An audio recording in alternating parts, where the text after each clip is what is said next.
class, kamusta New Year nyo? Aba, ba't wala pumasok? Oh, tama naman, January 5. Ma'am, present! Oh, Scarlett, pati ko lang pumasok ha? Nasaan mga kaklase mo? Ayun ma'am, lahat sila nasa birthday ni Kay. Ha? Nag-usap-usap silang lahat sa GC na hindi sila papasok ngayon January 5 kasi nga, birthday ni Kay. Sino ba yung Kay na yan ha? Ewan ko din ma'am, invited nga daw ako pero hindi ako pumunta kasi hindi ko naman siya kilala. Humanda silang lahat sa akin bukas. Ikaw, perfect ka na sa akin sa quiz at assignment. Yes! Buti na lang, hindi ako pumunta sa birthday nung Kay na yun. Hello, class! Ay, good morning, ma'am! Walang good sa morning!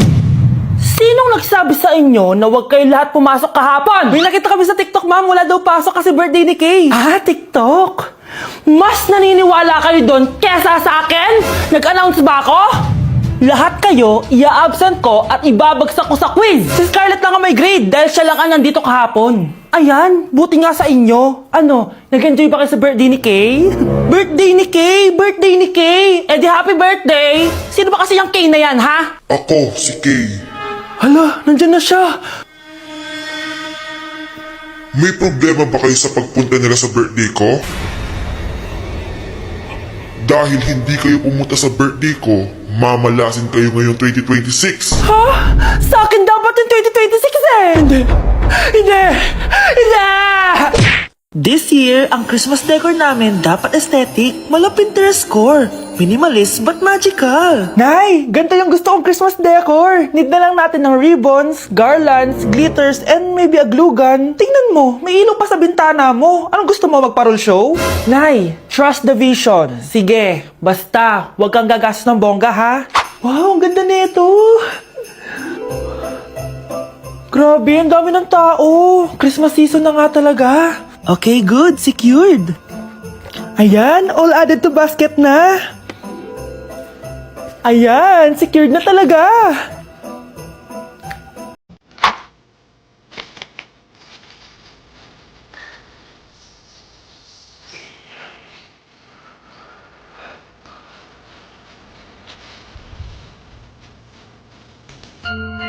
Anak, paubos na yung ribbon, no? O, eto, ribbon ng cake. Same color naman eh. Pwede na yan. Nay, masisira yung team. Magkaiba yung sukat, oh. Nay, ba't mo inopin yung electric fan? Mainit kasi. Ay, Diyos ko, ang kintab ng pusa. Ang gulo na tuloy. Gusto ko lang naman maging maganda to eh. Anak, maganda naman oh. Tingnan mo. At least, nagkaroon tayo ng mother-daughter bonding. Parang okay naman. O, diba? I'm the OG interior designer.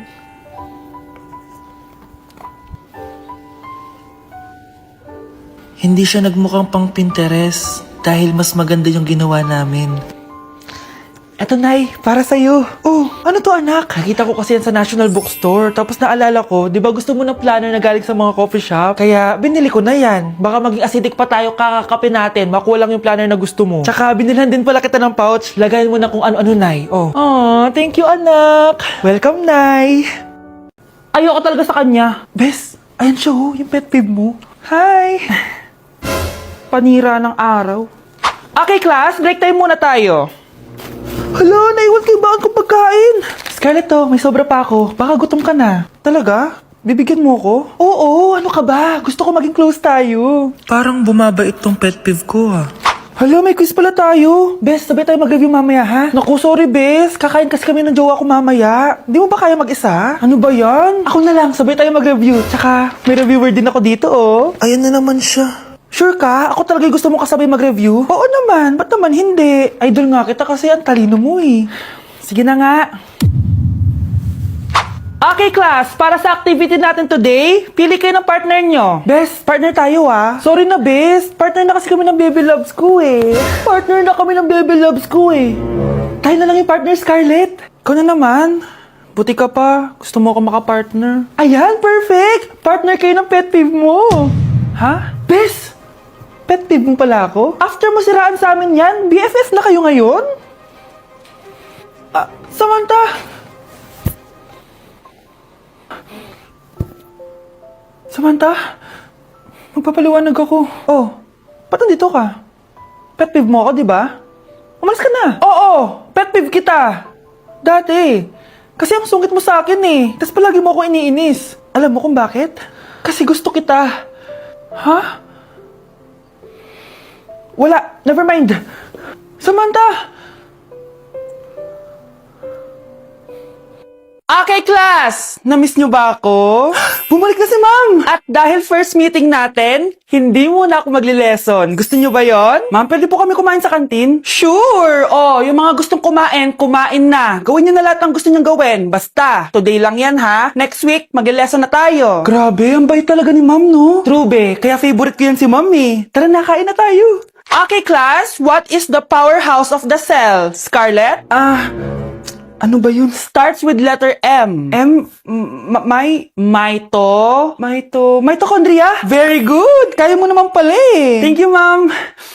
Oh, class, mag-e-exam kayo ha. Dinalian ko na to para sa inyo. Lahat ng nasa lesson natin, nandito. Okay, get one and pass. Oo nga, ang dali lang. Makaka-perfect pa ata ako. A few moments later. Okay, time's up. Pass your papers. Wow naman, lahat kayo nakakuha ng high scores. Magaling ka kasi magturo, ma'am.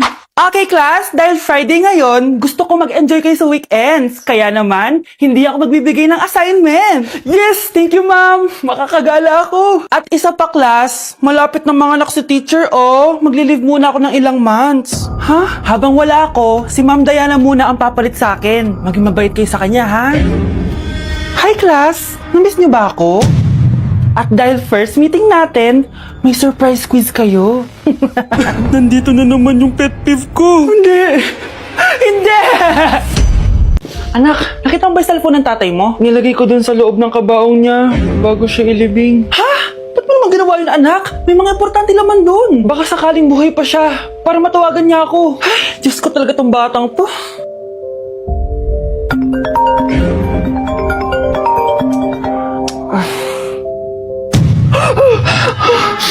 Matawag si tatay.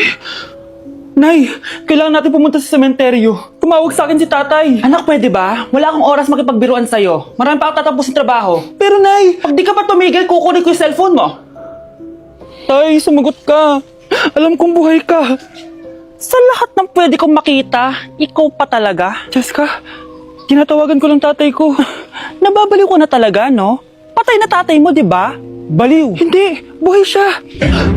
Ito tandaan mo. Kapag hindi ka pa tumigil sa kabaliwan mo, susunod ka na sa tatay mo. Sinabihan akong baliw ni Cheska tapos sinaktan niya ako. Totoo naman, di ba? Nabuhay ka. Anak, nabalitaan mo na ba? Ha? Ang alin, Nay? Patay na si Cheska. Natagpuan siyang walang buhay dyan sa may ilog. Ano? Ay, Diyos ko, kawawang bata. Tay, sumagot ka na please. Ikaw! Ikaw ang pumatay sa anak ko! Ano? Eh siya nga to nang away sa akin eh. Ikaw ang huli niyang kasama. Tandaan mo to. Isusunod kita sa tatay mo. Tay, hindi ko na alam gagawin ko. Sinisisi ako ng nanay ni Cheska sa pagkamatay ng anak niya. Natatakot ako. Anak, yung nanay ni Cheska. Oh, bakit nay? Pinatay daw. Binitin sa may puno. Ano? Nakakatakot na dito sa barangay natin, anak. Sinong pumapatay sa kanila? Ay, may tao. Sino po sila? Magandang araw po. Ako po si Detective Jason. Ako ang may hawak sa investigation case sa pagkamatay ni Cheska at ng kanyang nanay. Bakit kayo nandito? Dahil dito.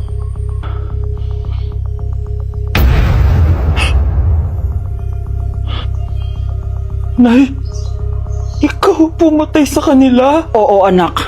Narinig ko lahat ng mga sumbong mo sa tatay mo. Cellphone ni tatay. Pinangako ko sa tatay mo bago siya mamatay na poprotektahan kita kahit makapatay man ako ng tao. Sumama ka sa akin, ma'am, para ma-interview ka namin. Tandaan mo to, anak. Kahit nasa kulungan ako, poprotektahan kita. Tumawag ka lang. Okay, class. Oh, Cheska. Buti pumasok ka pa. Ang dami mo na miss na quiz. Bagsak ka na sa akin. Nagbakasyon ako. Na-stress kasi ako sa'yo. Ang dami mo kasi pinapagawa. Aba bakit? Hindi lang naman ikaw ang pinapagawan ko. Lahat kayo. Ano ka dito, prinsesa? Oo. Sa bahay namin, ako ang prinsesa. Kaya kayong lahat, sumunod kayo sa akin. Pumunta ka sa guidance office. Hindi po, ate. You go to the principal's office. Tandaan mo, Kami ang nagpapasahod sa'yo, di ba? Ano nangyari kay ma'am? Hala si ma'am! Ang ganda-ganda ko na naghanap ka pa ng iba. Hala, heartbroken ata si Cheska. This sir, feeling main character kasi. Tumatawa ka? Masaya kayo, ha? Kapag heartbroken ako, bawal maging masaya. Eh ano naman kung heartbroken ka? Pakinamin. Oh, come on, Samantha. Hindi mo pa naman na-experience sa magkajowa. Kasi walang nagkakagusto sa mukhang yan. Hi! Ako pala si Scarlett. Bago lang ako dito.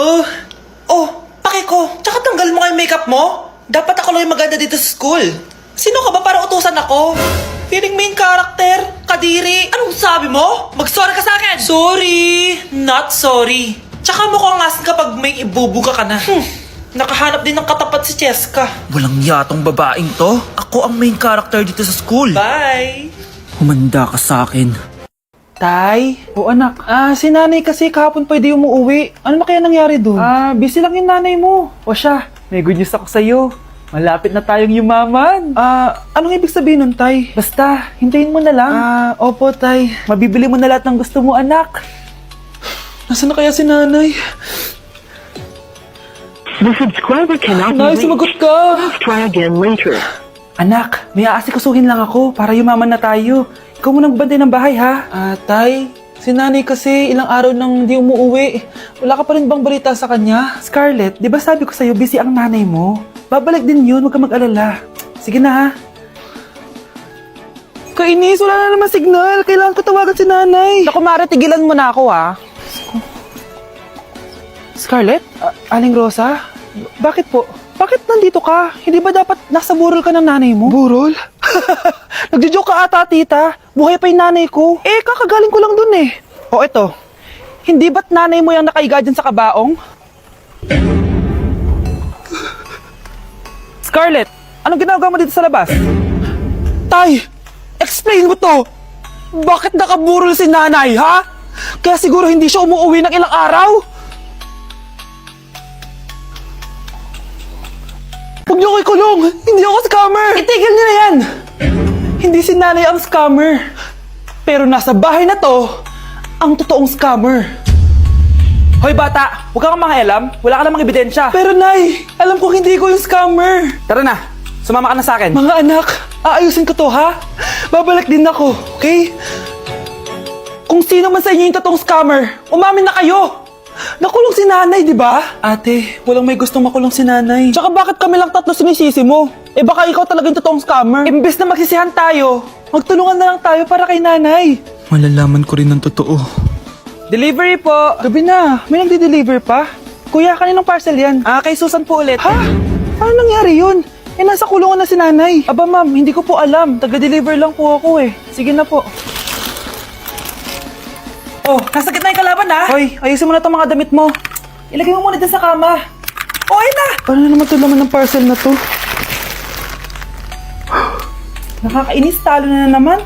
Ano ba? Ba't nandito to? Ito ba yung galing sa scam? Sabi ko na nga ba, ikaw yung scammer! Ate, hindi ako yung scammer. May parcel na dumating at nakapangalan kay nanay. Di ba pang computer to? Eh, ikaw lang naman mahilig mag-computer dito eh. Ano na namang scam ang ginawa mo? Pasalamat ka, minor de edad ka pa. Bawal ka pa makulong. Pasensya na sa ginawa ng anak ko. Pagsasabihan ko to. Basta wag na uulitin ha. Ako na magbibigay sa mga may-ari neto. Sige na.